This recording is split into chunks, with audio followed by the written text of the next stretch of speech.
여러분 반갑습니다. 수신 상태는 양호한가요? 카메라 잘 보이고 전선생님 목소리 잘 들리고 좋습니다. 이제 여러분들도 카메라를 좀 다 켜주시고요. 정 부끄러우면 얼굴을 안 비추더라도 여러분 앉아 계신 책상을 비춰주시고 또 성경책을 비춰주시고 그렇게 우리 함께 앉아서 마음을 모아 예배드렸으면 좋겠습니다. 이제 다들 카메라를 켜주세요. 굉장히 줌으로 예배드린 이래로 굉장히 많은 친구들이 들어온 것 같네요. 가장 많은 친구들이. 좋네요. 얼른 카메라를 좀 다 켜주시고요. 우리 한 분도 우주에 앉아 계신데 네, 정말 우주에서도 함께 예배드리고 각자의 집에서 함께 예배드릴 수 있어서 너무 다행입니다. 여러분 이제 우리 마음을 모아서 함께 사도신경 하심으로 또 예배를 시작하도록 하겠습니다. 우리 사도신경 하시겠습니다. 전능하사 천지를 만드신 하나님 아버지를 내가 믿사오며 그 외아들 우리 주 예수 그리스도를 믿사오니 이는 성령으로 잉태하사 동정녀 마리아에게 나시고 본디오 빌라도에게 고난을 받으사 십자가에 못 박혀 죽으시고 장사한 지 사흘 만에 죽은 자 가운데서 다시 살아나시며 하늘에 오르사 전능하신 하나님 우편에 앉아 계시다가 저리로서 산자와 죽은 자를 심판하러 오시리라. 성령을 믿사오며 거룩한 공예와 성도가 서로 교통하는 것과 죄를 사하여 주시는 것과 몸이 다시 사는 것과 영원히 사는 것을 믿사옵나이다. 아멘. 우리 이 시간 먼저 예배를 준비하시면서 우리 마음을 모아 함께 찬양하며 나갔으면 좋겠습니다.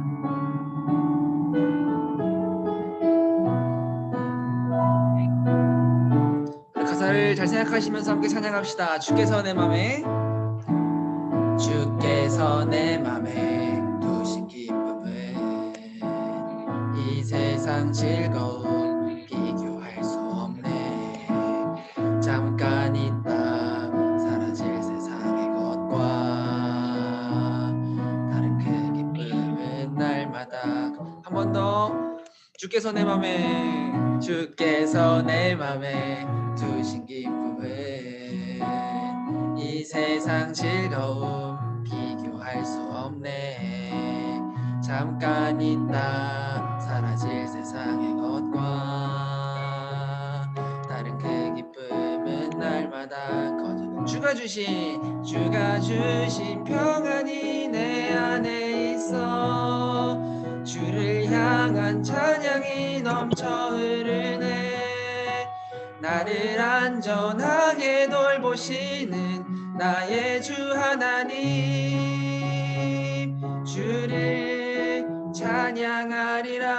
우리 2절 찬양합니다. 주께서 내 맘에 두신 소망은 이 세상 행복과 비교할 수 없네. 어둠 속에 사라질 세상의 것과 다른 그 소망은 날마다 거저. 한 번 더. 주께서 내 맘에 두신 소망은 이 세상 행복과 비교할 수 없네. 어둠 속에 사라질 세상의 것과 다른 그 소망은 날마다 커져만 가네. 주가 주신 평안이 내 안에 있어. 주를 향한 찬양이 넘쳐 흐르네. 나를 안전하게 돌보시는 나의 주 하나님, 주를 찬양하. 주가 주신 평안이 내 안에 있어. 주를 향한 찬양이 넘쳐 흐르네. 나를 안전하게 돌보시는 나의 주 하나님, 주를. 우리 마지막으로 주가 주신 평안이 내 안에 있어.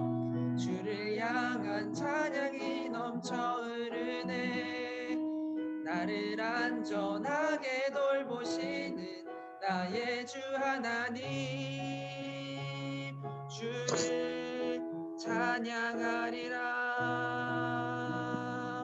아멘. 여러분들이 예배하는 그 각자의 자리에 주님이 주신 평안과 주님이 부어주신 은혜가 가득하길 간절히 소망합니다. 여러분, 이 시간 우리가 새로운 찬양을 한 곡 배워보려고 합니다. 그러나 그렇게 어렵지 않으니까요, 우리 가사를 잘 읽어보시면서 또 잘 묵상해 보시면서 함께 배워가며 찬양할 수 있었으면 좋겠습니다.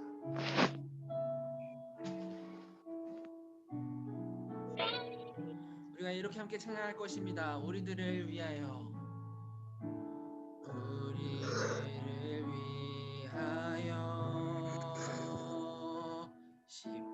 십자가에 못 박혀 모든 죄를 용서하사 의인 삼아 주신 주, 어떤 일이 있어도 나를 버리지 않고 죽기까지 사랑하신 나의 귀한 예수님, 내 마음의 한 자리, 가장 귀한 그 자리, 주 오셔서 앉으소서. 주님만 나의 보배, 내 마음의 한 자리, 가장 귀한 그 자리, 주 오셔서 다스리소서. 주님만 나의 영광. 네, 우리 이런 찬양입니다. 우리 이번에는 함께 또 가사를 잘 묵상하시면서 우리 이제 멜로디를 익혔으니 함께 찬양할 수 있었으면 좋겠습니다. 우리 각자의 자리에서 함께 찬양합시다. 우리들을 위하여. 우리들을 위하여 십자가에 못 박혀 모든 죄를 용서하사 의인 삼아 주신 주, 어떤 일이 있어도 나를 버리지 않고 죽기까지 사랑하신 나의 귀한 예수님, 내 마음의 한 자리, 가장 귀한 그 자리, 주 오셔서 앉으소서. 주님만 나의 보배, 내 마음의 한 자리, 가장 귀한 그 자리, 주 오셔서 다스리소서.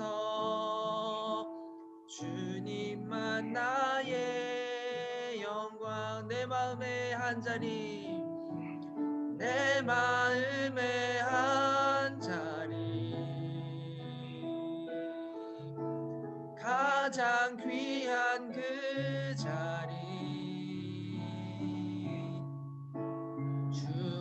주오셔서 앉으소서 주님만 나의 보배 내 마음의 한 자리 가장 귀한 그 자리 868 주 오셔서 다스리소서 주님만 우리 마지막으로 가사를 잘 읽으시면서 함께 고백합시다. 내 마음의 한 자리 가장 귀한 그 자리 주 오셔서 앉으소서 주님만 나의 보배 내 마음의 한 자리 가장 귀한 그 자리 주 오셔서 다스리소서 주님만 나의 영광. 그리고 우리가 각자의 자리에 있지만 기간 함께 마음을 모아 예배를 준비하시면서 함께 기도합시다. 우리가 방금 찬양으로 고백했던 것처럼 또 어떤 친구들은 집에서 혼자 이렇게 노래를 부르는 게 익숙하지 않아 고백하지 않았을지 모르지만 오늘 이 예배에 우리의 고백이 이러한 고백이 되기 원합니다. 하나님, 우리가 이 시간 코로나로 인해 함께 모여서 예배드리지는 못하지만 우리가 각자의 자리에서 우리의 삶의 자리에서 주님께 올려드리는 이 예배 가운데 우리의 우선순위, 우리의 중심을 하나님께 돌려드리오니 우리가 잠시 삶에서 잊었던 우리의 우선순위, 우리의 중심을 하나님께 돌려드리오니 주님, 내 마음의 가장 귀한 그 자리, 내 마음의 가장 우선되는 자리, 내 삶의 주인 되는 자리, 그 자리에 앉아주셔서 오늘 이 자리에 말씀으로 우리를 가르쳐 주시며 우리를 하나님으로 채워 주시옵소서. 우리 그렇게 예배를 준비하시면서 함께 다 같이 기도하며 나아가십시다. 하나님 아버지 감사합니다. 하나님, 우리가 오늘도 그 십자가의 예수님을 기억합니다. 우리를 위해 이 땅에 오신 그 예수 그리스도를 기억합니다. 주님, 이 시간 가운데 우리가 하나님을 예배합니다. 우리가 잠시 잊었던 우선순위 중심 다시 주님께 돌려드리며 정말 주님을 예배하오니 하나님 우리의 마음을 받아주시고 우리의 삶을 받아주시고 내 마음에 내 삶의 그 한자리 가장 귀한 그 한자리에 주님 앉아주셔서 하나님 주님만 영광을 받아주시고 주님 오셔서 이 시간 우리를 다스리시오며 주님의 말씀으로 우리를 가르쳐 주시오며 하나님으로 우리를 채워주셔서 하나님 우리에게 은혜를 부어주시오며 하나님으로 채워주시오며 이 시간이 헛된 시간 되지 않도록 여전히 하나님을 최고로 예배하는 예배의 자리들이 될 수 있도록 주님 우리의 마음을 받아주시옵소서.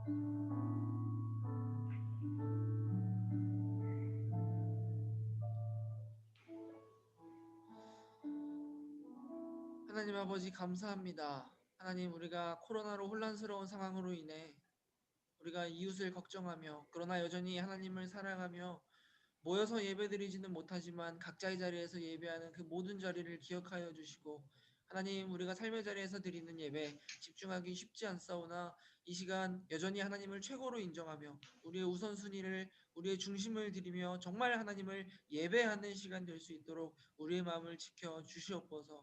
하나님 이 시간 우리의 마음에 가장 우선되는 자리 내 마음의 한 자리 가장 귀한 그 자리에 주님 앉아주셔서 이 시간을 다스려 주시오며 이 시간에 함께하여 주시오며 우리의 삶의 주인이 되어 주시옵소서. 주님 이 시간 말씀 듣습니다.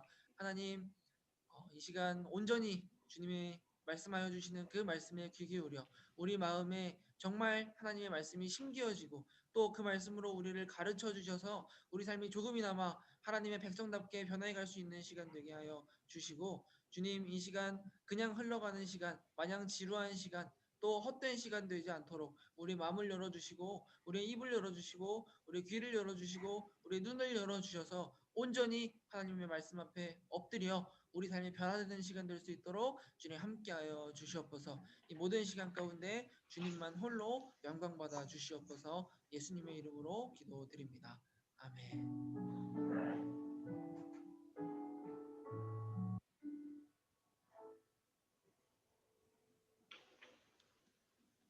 네, 각자의 자리에서 예배드리고 계시는 여러분들 모두 주님의 이름으로 사랑하고 또 축복합니다. 이제 카메라를 좀 다 켜주시고요. 제발요. 카메라를 좀 다 켜주시고 책상을 비추시고 성경책을 비추셔도 괜찮으니 웬만하면 우리 모여서 예배드린다는 의미에서 또 우리가 여느 주일처럼 예배드린다는 의미에서 이제 카메라를 좀 켜주시고 함께 예배할 수 있었으면 좋겠습니다. 우리도 함께 짧게나마 하나님 말씀 함께 살펴보도록 하겠습니다. 하나님 말씀 요한복음 1장 14절에서 18절 말씀입니다. 하나님 말씀 요한복음 1장 14절에서 18절 말씀입니다. 신약성경 142페이지에 있습니다. 이제 성경책을 가지러 간 친구들도 있고 조금 기다립시다.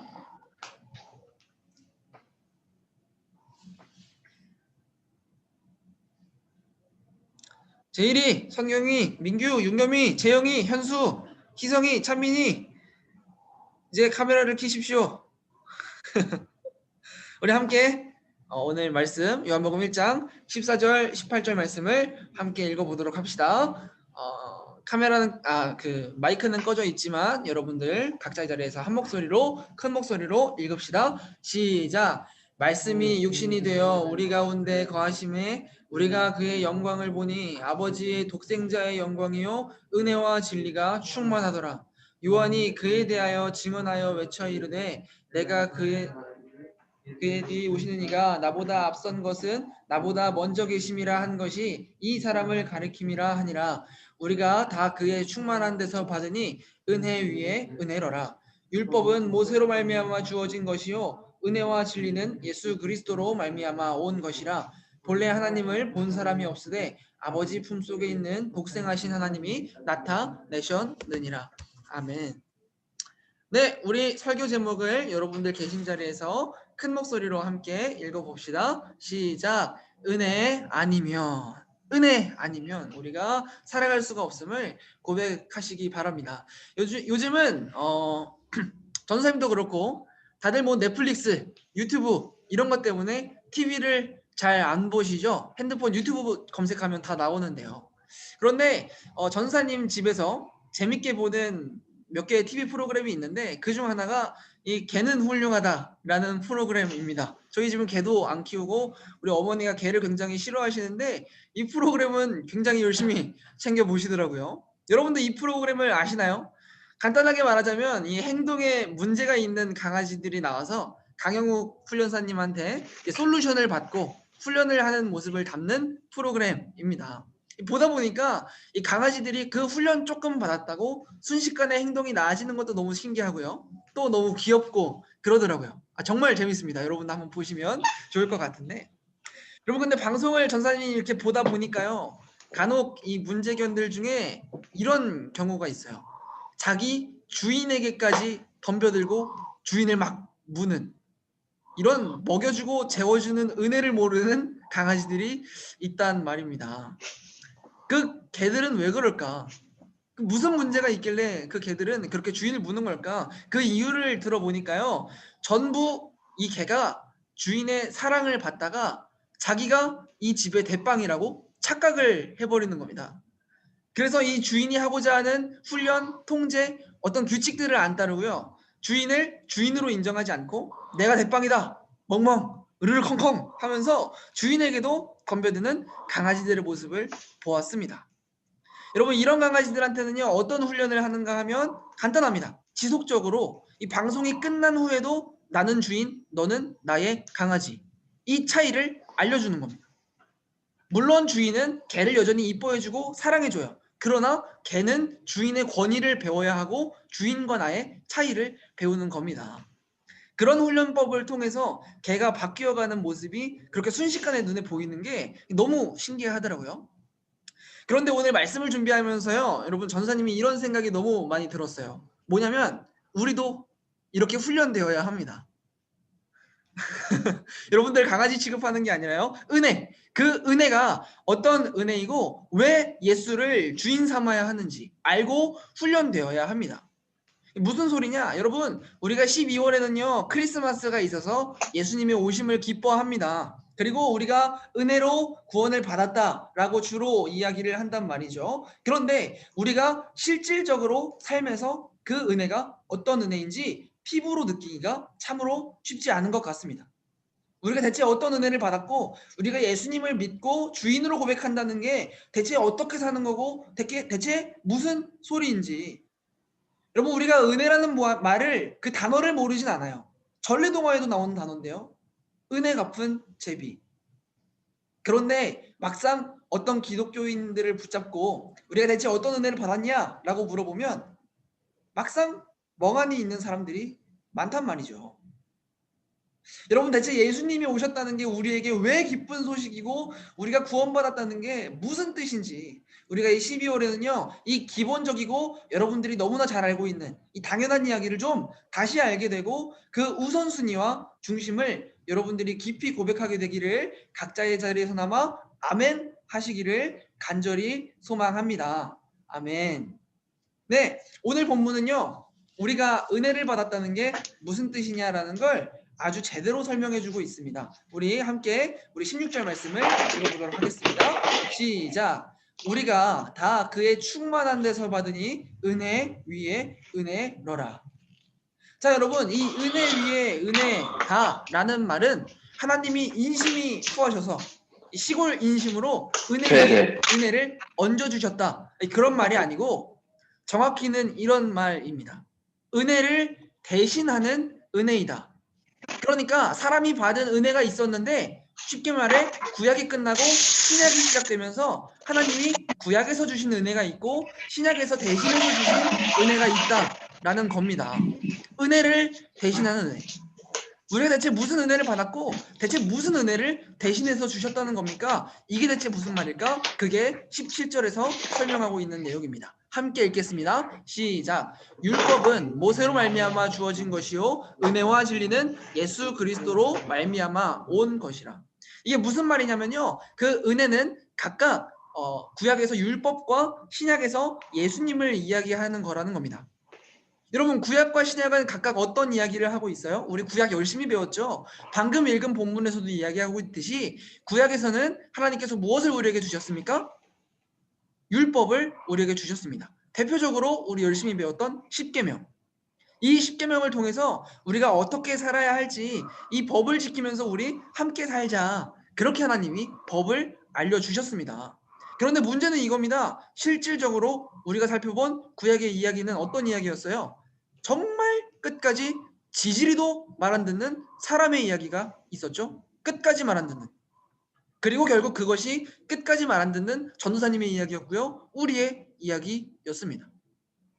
사람은 그 율법 10계명을 지킬 능력이 어쩌면 없는 것 같아요. 그 긴 세월 동안 이 10계명을 완벽하게 지킨 사람이 단 한 명도 없어요. 그 다윗도 실패했어요.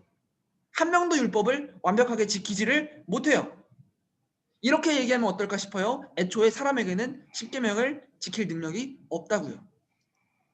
우리 마가복음 7장 21절 23절 말씀에 보면 이런 말씀이 나옵니다. 속에서 곧 사람의 마음에서 나오는 것은 악한 생각 곧 음란과 도둑질과 살인과 간음과 탐욕과 악독과 속임과 음탕과 질투와 비방과 교만과 우매함이니 이 모든 악한 것이 다 속에서 나와서 사람을 더럽게 하느니라.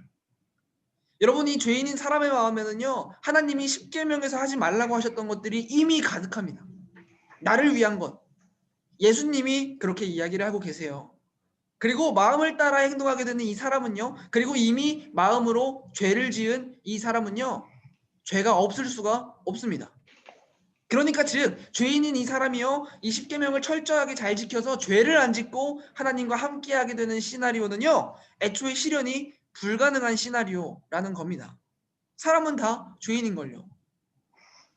여러분 반대로 신약에서는 어떻죠? 신약에서는 어느 날 예수님이 이 땅에 그냥 딱 하고 오십니다. 그리고 예수님의 이름만 믿으면 자녀가 된대요. 우리가 예수님을 믿으면 구원을 받아요. 그러면 구약은 다 헛된 것이고 쓸데없는 것이고 그저 실패의 이야기일까요?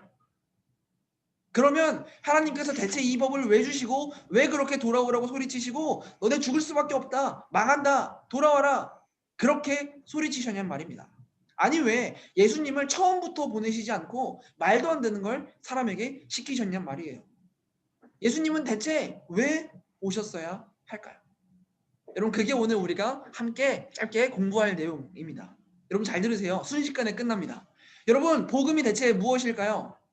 복된 소식. 이런 죄인들에게 복음, 기쁜 소식, 복된 소리가 있다면 대체 어떤 소리일까요?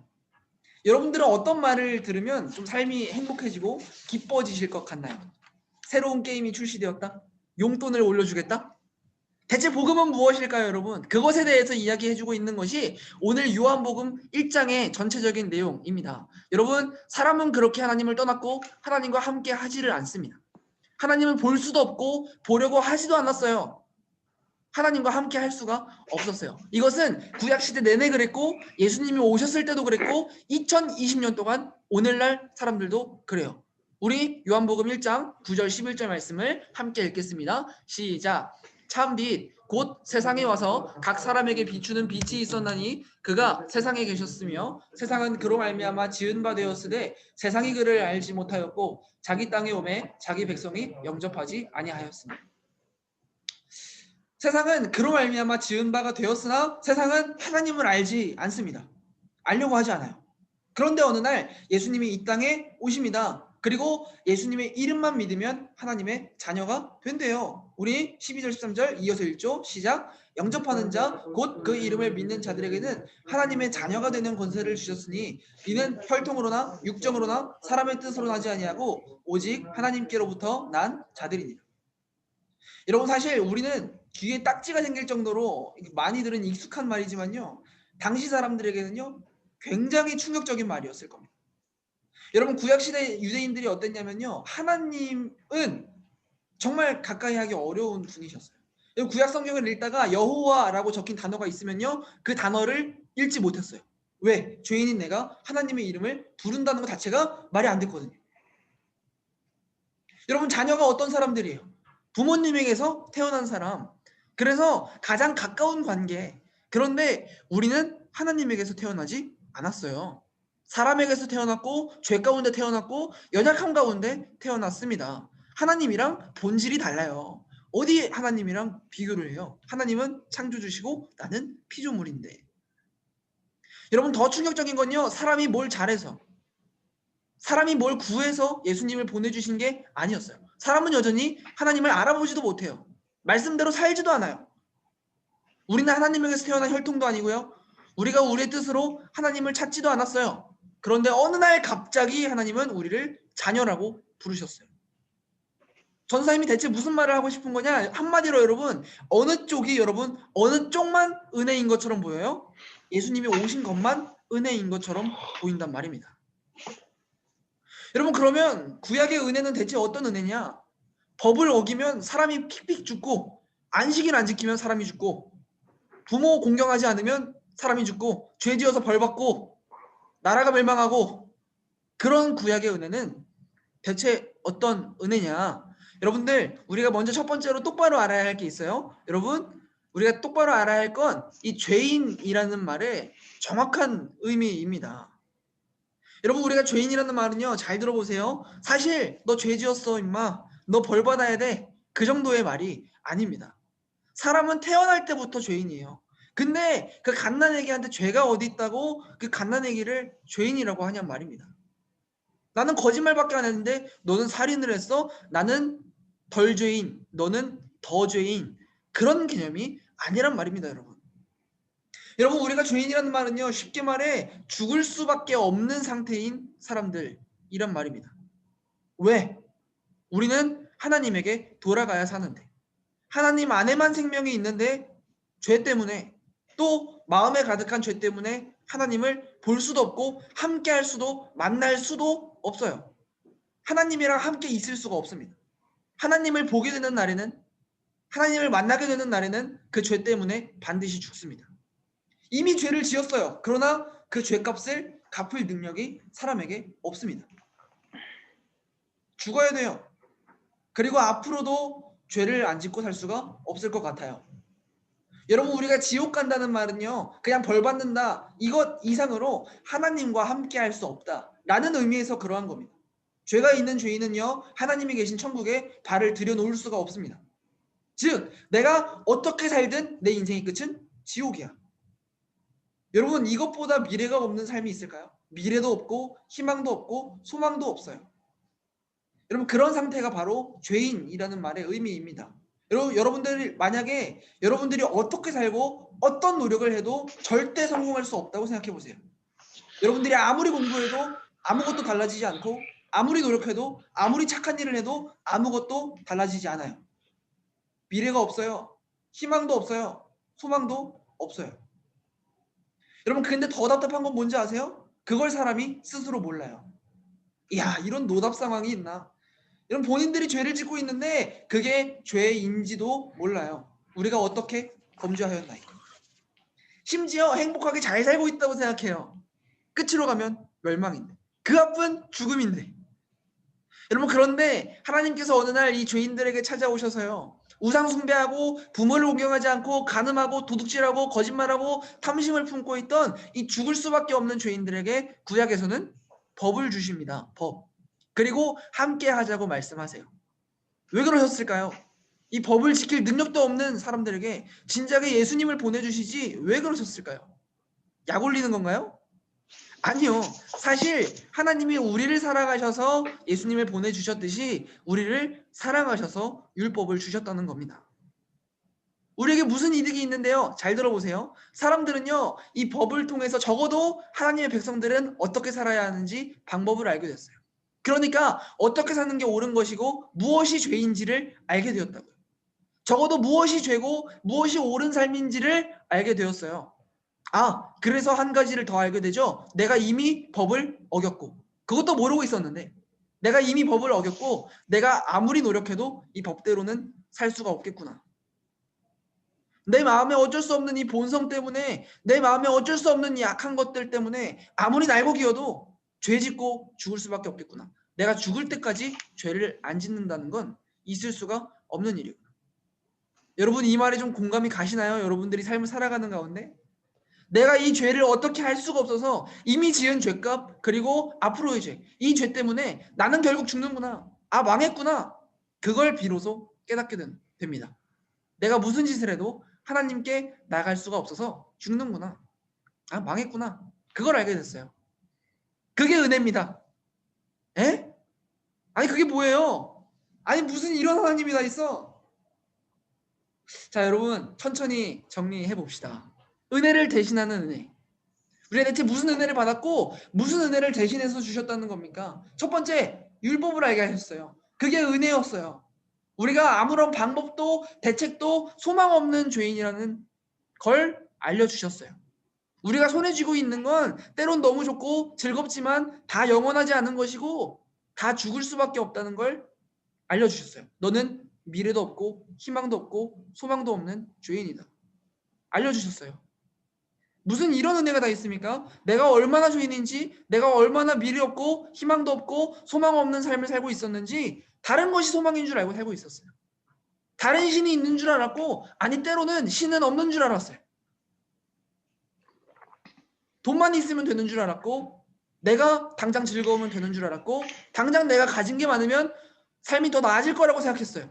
근데 결국은 다 죽는 일임을 깨닫게 되었고, 사람은 그 죽음에서 벗어날 수 없음을 알게 됐어요. 방법이 없었어요.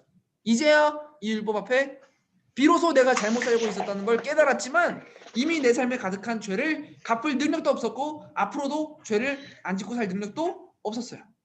우리가 그런 죄인입니다. 아무런 방법도 없고 대책도 없고 망했어요. 여러분, 뒤집어 말하면요, 이 구약의 사랑이 신약의 예수님을 보내신 사랑과 합쳐지면서 예수님 외에는 다른 소망이 없음을 알게 되었어요. 다른 방법이 없음을 알게 됐어요. 그 이름이 아니면, 그 십자가가 아니면 나는 죽을 수밖에 없었는데 평생 내가 신뢰했던 내 삶을 더 낫게 더 즐겁게 만들어줄 거라고 믿었던 그 어떤 것도 나를 구원해 줄 수 없었는데 알게 해주셨어요. 예수님만이 소망이라는 것. 소망이 없음을 알게 해주시는 은혜를 주셨고 그 은혜를 대신해서 예수님만이 소망이심을 알게 하시는 은혜를 우리에게 주셨다라는 겁니다. 여러분 이렇게 생각해 보죠. 오늘도 수많은 사람들이 수많은 것을 소망으로 믿고 살아갑니다. 여러분 최근에 수능이 있었죠? 전사님 지인분들 중에 한 명이요. 너무 귀한 일을 하시는데 어떤 일을 하시냐면요. 이 수능이 끝나면 그 수능 당일에 사람을 모아서 이 한강대교에 흩어져서 거기를 계속 왔다 갔다 합니다. 왜? 수능을 망치고 허무하게 목숨을 끊으려는 그 사람들을 살려내려고. 이번에도 한 학생이 그렇게 구조되었다고 전사님이 소셜미디어를 통해서 이렇게 보게 되었는데 대체 왜 성적을 대학을 소망으로 믿고 내가 대학을 가면 내 삶이 더 나아질 거라고 그렇게 공부했는데 점수가 잘 안 나왔어요. 그래서 아무런 소망이 없다고 느낀 겁니다. 참 안타깝죠. 그런데 이렇게 생각해 보면 어떨까요? 여러분 만약에 대학을 갔어요. 성적이 잘 나왔어요. 그러면 또 다른 문제가 없을까요? 또 다른 문제가 생기고 평생 새로운 문제가 생길 겁니다. 여러분. 게임을 유일한 즐거움으로 믿고 게임에 몰두했어요. 그런데 영원히 즐겁지를 못해요. 돈을 소망으로 믿고 돈을 열심히 벌었어요. 그런데 내 생사의 문제는 어떻게 할 수가 없어요. 여러분 이런 이야기들이요. 실제로 이 세월이 21세기가 되기까지 흐르면서 역사적으로 사람들이 나이를 먹고 정말 늦게는 생의 마지막에 느끼는 회의감이라고 합니다. 모든 사람이 어쩔 수 없이 느끼는 회의감. 사실 전도사님도 아직 그렇게 나이가 많지 않아요. 그래서 여전히 즐거운 것들이 너무 많습니다. 아니요. 게임도 그렇고요. 유튜브 뭐 돈도 화장실 그렇고요. 나왔는데. 돈을 벌어보니까요. 화장실 가려고 많아야 나왔어. 벌 수 있으니까 그런 착각이 계속 드는 겁니다. 이런 것들도 좀 즐기면서 살고 필요하니까 모으면서 살고 화장실 가려고 나왔었어요. 그런데 시간이 지나면 지날수록 깨달아가는 것 같습니다. 게임도 그렇고요. 유튜브, 돈도 그렇고요. 이게 즐거운 것이지만 필요한 것이지만 이것들이 하나님 앞에서 나의 존재의 문제, 영원한 것에 대한 문제는 해결해 줄 수가 없겠구나. 그걸 실질적으로요. 이 구약의 사람들에게 알게 하셨고 또 구약의 이야기를 읽는 우리들에게 알게 하신 겁니다. 그것이 구약의 은혜였어요. 그런데 어느 날 아무런 소망도 대책도 방법도 없던 이 죄인들에게 예수님이 이 땅에 갑자기 오셔서는 이렇게 이야기하시는 겁니다. 야, 하나님이 여전히 우리와 함께 하신다. 죄인인 나는 하나님 앞에 살 수 없는 줄 알았어요. 하나님이 이런 죄 많은 사람은 사랑하지 않는 줄 알았어요. 그런데 어느 날 갑자기 찾아오셔서 여전히 우리와 함께 하신다? 그렇게 이야기를 하시는 거예요. 어리둥절해요. 나는 죄인인데. 알아도 내 삶을 완벽하게 바꾸지 못하고 이미 내 삶에 가득한 죄들을 어찌할 바 모르고 있었던 죄인들에게 갑자기 찾아오셔서 내 이름을 믿으면 너희는 내 자녀다. 그렇게 이야기하셨어요. 이게 성경이 이야기하고 있는 복음입니다. 복된 소식, 기쁜 소식. 여러분 우리는 이러한 은혜를 받은 자란 말입니다. 말씀을 맺겠습니다. 말씀을 정리해보죠. 말씀을 정리하면서 여러분들에게 한 가지 말씀드리는 것은요. 여러분 이 모든 것들은 전도사님이 어떤 말로 길게 설명을 해도 설명할 수가 없는 내용입니다. 인간의 언어로는 부족해요. 그게 그저 여러분들이 믿으셔야 하고 깨달으셔야 하는 내용들입니다. 그래서 여러분 더더욱 우리에게는 이러한 은혜가 필요합니다. 우리가 이런 은혜를 구해야 합니다. 우리가 어떤 은혜를 받았습니까? 첫 번째, 이 세상의 것들로는 소망이 없음을 알게 하신 은혜. 내가 얼마나 소망 없는 죄인이고 죽을 수밖에 없는 죄인이라는 걸 깨닫게 해주시는 은혜. 하나님이랑 나랑은 함께 하는 게 말이 안 되는 상황임을 알게 하시는 은혜. 두 번째, 알아도 어찌할 바 없는 죄인들을 그냥 구원해 주신 은혜. 그냥 어느 날 갑자기 자녀라고 불러주신 은혜. 그러나 공짜라고 해서 여러분 절대로 가볍거나 절대로 당연하거나 값싼 은혜가 아닙니다. 그걸 위해서 하나님이신 예수님이 죄인인 우리처럼 낮아지셔야 했어요. 말씀이 육신이 돼요. 이게 무슨 소리냐? 여러분, 아이고, 흔한 예로 들어 여러분들이 바퀴벌레 민족을 구원하기 위해서 점점 바퀴벌레가 여러분들이 직접 바퀴벌레가 되셔야 한다고 생각해 보세요. 싫어요. 제가 왜요? 사실 그것보다 비교할 수 없을 정도로 큰 수치였습니다. 하나님이 죄인인 우리와 같이 낮아지셔서 고통받으시고 죽으셔야 했어요. 왜? 왜 그렇게까지 하셨어요? 왜 그러셨대요? 그것 외에는 다른 방법이 없었거든요. 다른 소망이 없었거든요. 여러분, 그러나 이 두 은혜는 반드시 모두 필요합니다. 이 두 은혜는 서로를 진짜 은혜로 만들어줍니다. 예수님이 오시지 않으면 우리는 살 수가 없는 죄인이었어요. 다른 소망은 없기 때문에. 그러나 반대로 내가 정말 아무런 소망도 없는 죄인이라는 게 먼저 인정되지 않으면요, 이 깨달음과 고백이 전제되지 않으면 예수를 주인 삼을 수 없습니다. 다른 소망이 넘쳐난다고 착각하면서 여전히 살아가는데요. 하나님 앞에 쏟을 정성과 시간이 어디 있습니까? 나중에, 시험 기간에는 무조건 나중에, 취업해야 되니까 나중에, 코로나 상황 생기니까 나중에. 다른 것이 먼저이기 때문입니다. 그러나 여러분, 우리는 이 시간 각자의 자리에 있지만 모이지 못하지만 우리의 우선순위와 중심은 반드시 하나님 앞에 있어야 하고, 우리가 어떤 사람인지를, 하나님이 어떤 분이신지를 분명히 알아야 합니다. 그렇지 않으면 왜 그렇게까지 하셨어야 했는지 이해할 수 없고 그냥 감사하다. 믿기만 하면 되는구나. 예배만 드리면 되는구나. 이렇게 쉬운 거였네. 그렇게 가볍게 받아들이고, 그런 소망을 다른 곳에 두는 믿음 안에서는 헛되고 중심 없는 신앙생활을 할 수밖에 없습니다. 여러분, 공짜로 주어진 은혜지만요, 절대로 가벼운 은혜도 아니고 값싼 은혜도 아닙니다. 첫 번째 은혜 없이는 두 번째 은혜가 없고요, 두 번째 은혜 없이는 첫 번째 은혜가 완성될 수 없습니다. 여러분, 혹시 오늘 여러분들의 삶 가운데 이 말도 안 되는 이야기 앞에 그 죄인의 소망 없음을 알고 하나님이 그 죄인처럼 낮아지셨다는 게 얼마나 말도 안 되는 일인지 안다고 말하면서도, 그게 예수님을 믿는다는 거죠, 우리가. 그게 복음입니다, 여러분. 근데 그 복음을 믿는다고 말하면서도 감사함을 잃어버렸다? 우선순위를 잃어버렸다? 예배의 자리를 잃어버렸다? 그것은 어쩌면 곧 나의 낮고 소망 없음, 혹은 하나님의 얼마나 높고 위대하심을 잊어버렸다는 신호입니다. 어쩌면 나에게 다른 소망이 생겨버렸고, 나에게 다른 믿음이 생겨버렸고, 나에게 다른 사랑이 생겨버렸다는 뜻입니다. 우리는 언제나 하나님과 인간 사이에 그 엄청난 차이를 기억하면서 살아야 합니다, 여러분. 그렇기에 예수 밖에는 소망이 없는 겁니다. 예수님을 믿으면서 나의 우선순위와 중심, 기초는, 소망은 다른 데 둔다? 글쎄요. 정확히는 예수를 삶의 주인으로, 유일한 소망으로 고백하지 않고는 방법이 없는 겁니다. 선택의 문제가 아니에요. 그것 외에는 방법이 없어요. 사랑하는 친구들, 우리가 예수님을 믿는다는 건요, 이 두 가지를 믿는 겁니다. 먼저는 세상에 소망 없습니다.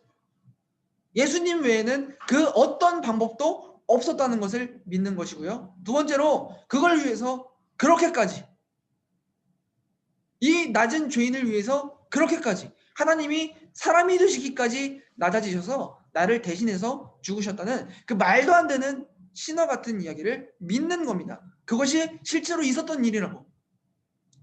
구약 내내, 그리고 이제는 직접 찾아오셔서 2000년이 넘도록 여전히 말 안 듣고 있는 사람들에게 여전히 돌아오라, 그리로 가면 망한다, 나만이 소망이다, 우리의 죄를 지적하시고 세상에 소망 없음을 지적하시는, 하나님의 뜻이 무엇인지 알려주시고 심판과 구원에 대해 알려주시는 은혜입니다. 여러분, 구약의 삶도 은혜요, 신약의 삶도 은혜입니다. 오늘날 우리의 삶도 은혜입니다. 처음도 은혜요. 당장 오늘도 주시고 계시는 은혜요. 앞으로 우리가 죽을 때까지 충만하게 부족하지 않도록 부어주실 은혜입니다. 끝까지 말 안 듣는 우리를 어떻게든 하나님의 품으로 돌아오시게 하기 위해서 하나님의 품에 계셨던 그분이 우리에게 오셨다는 은혜입니다. 우리가 다 그의 충만한 데서 받으니 은혜 위에 은혜로라. 율법은 모세로 말미암아 주어진 것이요 은혜와 진리는 예수 그리스도로 말미암아 온 것이라. 본래 하나님을 본 사람이 없으되 아버지 품속에 있는 독생하신 하나님이 나타내셨느니라. 사랑하는 여러분, 오늘 이 은혜가 여러분들에게 믿어지고 깨달아지는 은혜가 여러분들의 삶에 가득하길 간절히 소망합니다. 아무리 설명해도 설명으로는 의미가 없어요. 바라기는 내가 죄인이라는 그 고백에 정말 소망 없음과 그렇기에 예수님이 우리 삶에, 우리 마음에 찾아오셨다는 것이 얼마나 기쁜 소식인지가 깊이 깨달아지고 고백되어지는 은혜가 우리 삶에 가득하게 되길, 오늘도 우리를 기다리고 계시는 그 주님 안에 간절히 소망합니다. 찬양하고 기도하시겠습니다. 우리 아까 고백했던 내 마음의 한 자리, 이제 여러분 좀 익숙해지셨죠? 우리 가사를 기억하시면서 들었던 말씀을 기억하시면서 함께 또 찬양하고 기도할 수 있었으면 좋겠습니다. 각자의 자리에서 남아 힘차게 고백합시다. 우리들을 위하여, 우리들을 위하여 십자가에 못 박혀 모든 죄를 용서하사 의인 삼아 주신 주, 어떤 일이 있어도 나를 버리지 않고 죽기까지 사랑하신 나의 귀한 예수님, 내 마음의 한 자리, 가장 귀한 그 자리, 주 오셔서 앉으소서. 주님만 나의 보배, 내 마음의 한 자리, 가장 귀한 그 자리, 주 오셔서 다스리소서. 주님만 나의 영광. 우리들을 위하여, 우리들을 위하여 십자가에 못 박혀 모든 죄를 용서하사 의인 삼아 주신 주, 어떤 일이 있어도 나를 버리지 않고 죽기까지 사랑하신 나의 귀한 예수님, 내 마음의 한 자리, 가장 귀한 그 자리, 주 오셔서 앉으소서. 주님만 나의 보배,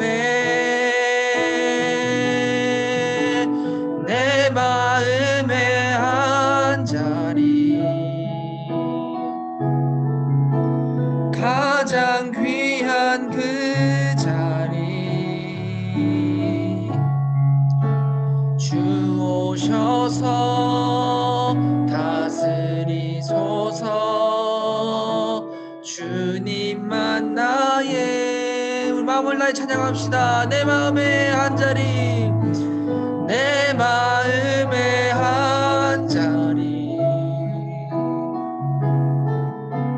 가장 귀한 그 자리 주 오셔서 앉으소서 주님만 나의 보배 내 마음의 한자리 가장 귀한 그 자리 주 오셔서 다스리소서 주님만 나의 영광.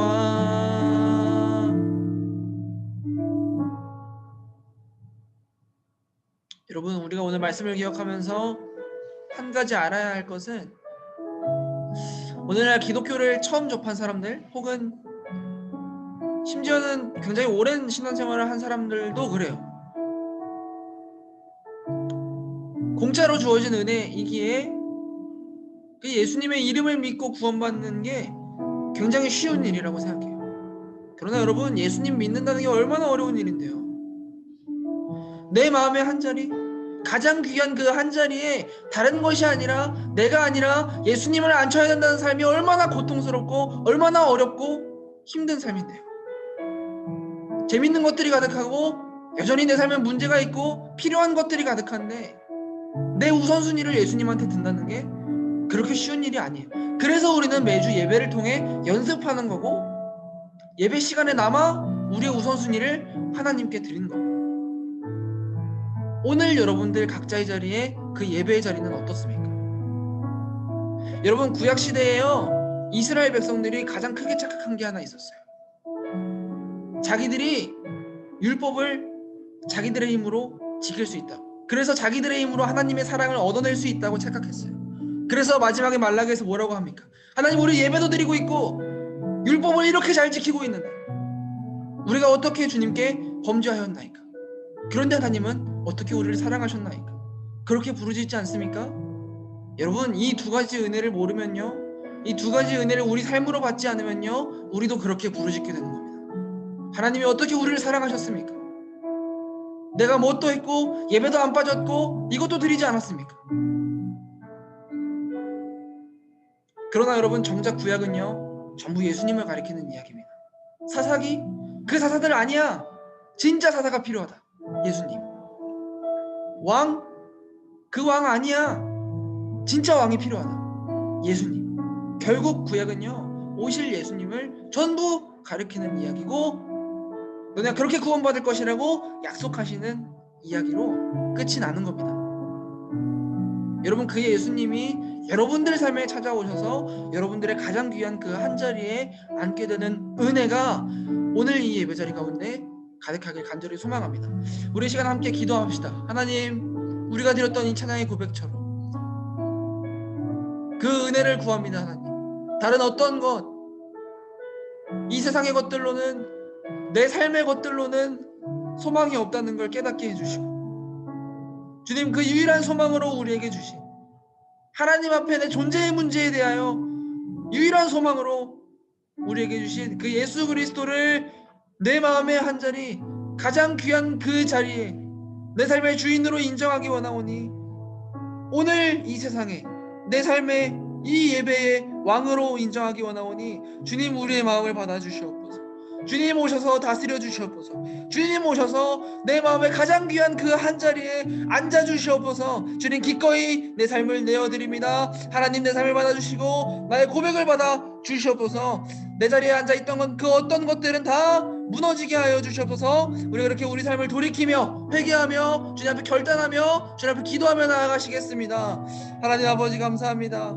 하나님, 오늘 이 예배 가운데에도 하나님, 모든 성경이 가리키고 있는 그 예수 그리스도만 바라보며 하나님, 우리 삶의 유일한 소망으로 오셨던 그 주님을 바라보며 하나님, 우리가 오늘도 그 주님을 붙들고 우리가 기도합니다. 우리가 예배합니다. 우리가 그 주님만을 예배하고 온전히 하나님께만 영광을 올려드립니다. 하나님 아버지, 하나님 아버지, 이 시간 우리의 삶을 돌아봅니다. 하나님, 여전히 내 삶에 믿고 신뢰하고 사랑하는 것들이 너무나 많았고 우상들이 너무나 많았고 내 삶에 여전히 죄들이 가득했지만 하나님, 다시 한번 우리의 삶의 그 한 자리를 주님께 내어드립니다. 주님, 그렇습니다. 나는 이렇게 하나님 소망 없고 하나님 어떤 방법도 어떤 미래도 희망도 없는 하나님 죽을 수밖에 없는 죄인이었지만 하나님 그 은혜를 기억합니다. 하나님 그것들을 깨닫게 해주시고 내가 죄인임을 알게 해주신 그 은혜와 하나님 유일한 소망으로 그 예수님을 우리에게 주신 그 은혜를 우리가 기억하며 다시 한번 우리의 마음을 주님께 올려드립니다. 하나님, 우리가 어떤 사람이든지 우리가 아무리 더러운 자리 아무리 낮은 자리에서 나왔듯이 하나님 이 예배 가운데 하나님 다시 우리의 마음의 한 자리 가장 귀한 그 자리를 주님께 내어드리오니 주님, 다시 예수 그 십자가의 피로 깨끗게 하여 주시오며 하나님 그 예수님의 보혈로 우리를 덮어주시오며 우리를 의롭다 하여 주시오며 하나님 우리의 삶을 다스려 주시고 우리 삶에 다시 한번 함께 하여 주시옵고 내 삶에 주님이 찾아오셨다는 그 복된 소식이 하나님 믿어집니다. 우리 한 가지 더 기도할 때에 우리 코로나 상황을 놓고 기도합시다. 우리가 오늘 이 질병으로 인해 또 함께 모여서 예배드리지 못하지만 우리가 예배드리는 이 가운데 본질은 같습니다. 절대로 예배가 쉬워진 것이 아니고 절대로 예배가 편해진 것도 아니고 여전히 우리는 하나님을 사랑하며 그러나 이웃을 사랑하고 걱정하는 마음으로 그 예배의 자리가 하나님을 인정하고 우리의 우선순위를 내어드리는 자리가 각자의 자리로 여러분들의 집으로 바뀌었을 뿐입니다. 반드시 기억하시기 바랍니다. 여러분, 우리는 코로나 상황 가운데라도 이 고백을 잃지 않기 원합니다. 우리 시간 오늘도 기도하실 때에 하나님, 이 코로나 사태 하나님 하시빨리 종식되게 하여 주셔서 우리가 참고 기다리는 동안 하나님 우리의 마음을 지켜주시오며 우리가 다시 편안하게 안전하게 다시 하나님을 예배하고 모여서 함께 즐겁게 하나님 안에 안식을 누리는 그날을 허락하여 주시고 무엇보다 하나님 통제력도 떨어지고 집중력도 떨어지는 이 상황 가운데 여전히 내 마음의 한 자리 그 자리를 주님께 내어드리는 이 예배의 자리는 이 예배의 고백은 예배의 본질은 무너지지 않게 하여 주시옵소서. 주님, 우리 삶을 다스려 주시오며 오히려 이 코로나 상황 가운데 우리는 더욱더 예배자가 되게 하시고 더욱더 예배 자리를 지어가는 자들이 되게 하여 주시옵소서. 우리 그렇게 마지막으로 우리 삶을 놓고 코로나를 위하여 여러분들의 예배를 위하여 한 번 더 기도하며 나아가시겠습니다. 하나님 아버지, 감사합니다. 하나님, 우리가 오늘도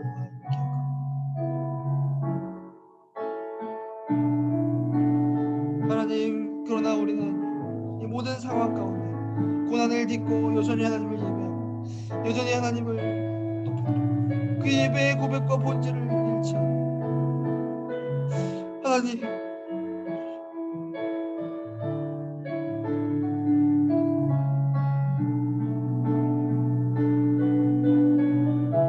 우리의 마음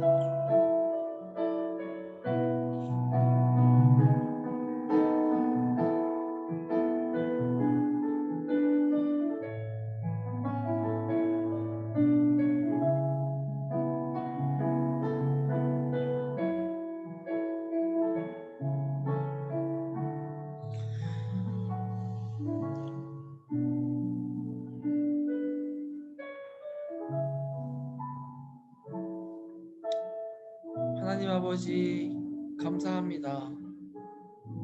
하나님, 우리가 12월의 예배 가운데에는 우리를 위하여 이 땅에 오셨던 그 예수님을 기억하며 다시 우리의 모든 우선순위와 우리의 중심, 내 마음의 한 자리, 가장 귀한 그 자리를 주님 앞에 내어드리는 예배자들이 되길 원합니다. 우리가 모여서 예배드리지는 못하겠지만 각자의 자리에서 여전히 그 고백을, 그 예배의 본질을 기억하며 우리가 여전히 예배자로 삶에서 예배드리는 사람들로 주님, 그렇게 여전히 하나님을 기억하는 사람들로 주님 앞에 엎드리기 원합니다. 하나님, 우리를 위하여 이 땅에 오셔서 우리를 의인 삼아 주신 주님을 기억합니다. 하나님, 혹 우리가 그 예수님을 믿는다고 말하면서도 그동안 내 마음에 가장 귀한 그 한 자리에 다른 주인 삼고 있는 우상들이 있었다면 하나님, 이 예배를 통하여 다시금 하나님보다 높았던 모든 것들이 무너지게 하시고 다시 내 삶의 주인을 주님으로 고백하며 우리의 삶을 드리는 그 귀한 은혜가 다른 것들로는 구원을 얻을 수 없고 소망이 없고 오직 예수 그리스도만이 소망이시라는 그 고백을 드리는 은혜가 우리 삶에 가득하게 되길 소망합니다. 주님 우리의 마음을 받아주시고 우리의 삶을 받아주시고 그렇게 고백하는 우리의 예배와 우리의 삶 가운데 주님만 홀로 영광을 받아 주시옵소서. 주님 오셔서 우리 삶을 다스려 주시오며 주님만 영광을 받아 주시옵소서. 예수님의 이름으로 기도드립니다. 아멘. 우리 주기도문 하심으로 예배를 모두 마치도록 하겠습니다. 하늘에 계신 우리 아버지여, 이름이 거룩히 여김을 받으시오며 나라가 임하시오며 뜻이 하늘에서 이루어진 것 같이 땅에서도 이루어지이다. 오늘 우리에게 일용할 양식을 주시옵고 우리가 우리에게 죄 지은 자를 사하여 준 것 같이 우리의 죄를 사하여 주시옵고 우리를 시험에 들게 하지 마시옵고 다만 악에서 구하시옵소서. 나라와 권세와 영광의 아버지께 영원히 있사옵나이다. 아멘.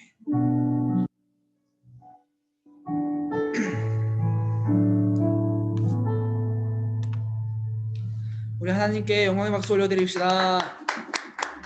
우리 예배 드리느라 고생 많으셨습니다. 잠깐 광고의 말씀 드리면 여러분 예배 드리실 때는요 우리가 마음을 모아 함께 우리 주일에 항상 예배 드리던 것처럼 각자의 집에 있지만 우리가 예배 태도에는 우리의 예배 본질에는 전혀 변함이 없다라는 뜻으로 여러분들의 카메라를 좀 켜주시길 간곡히 부탁드립니다. 아시겠죠 여러분? 여러분들의 얼굴을 비추는 것까지는 전사님 강요하지 않을 테니까요. 여러분들의 책상을 비추든 성경책을 비추든 여러분들 카메라를 좀 켜주시고 또 이제 여러분들은 예배가 끝났지만 우리 항상 있던 것처럼 우리 세례교육 이 예배가 끝난 후에 바로 있을 예정이니 세례교육 대상자들은요 여러분 나가지 마시고 전사님이랑 함께 끝까지 화이팅 할 수 있었으면 좋겠습니다. 아시겠죠?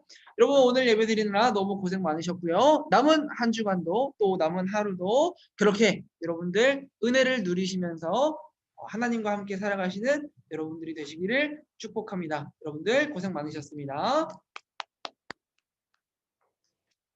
고생 많으셨습니다. 평안한 하루 보내십시오.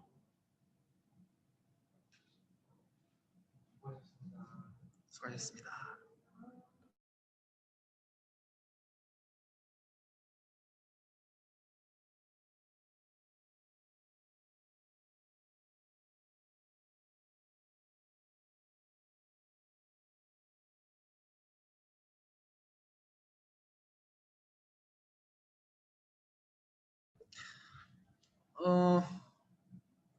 우리 세계교육 대상자들 잠깐 카메라 끄시고 화장실도 좀 다녀오시고 물도 좀 마시고 우리 한 12시 15분쯤에 다시 모이도록 합시다. 아시겠죠?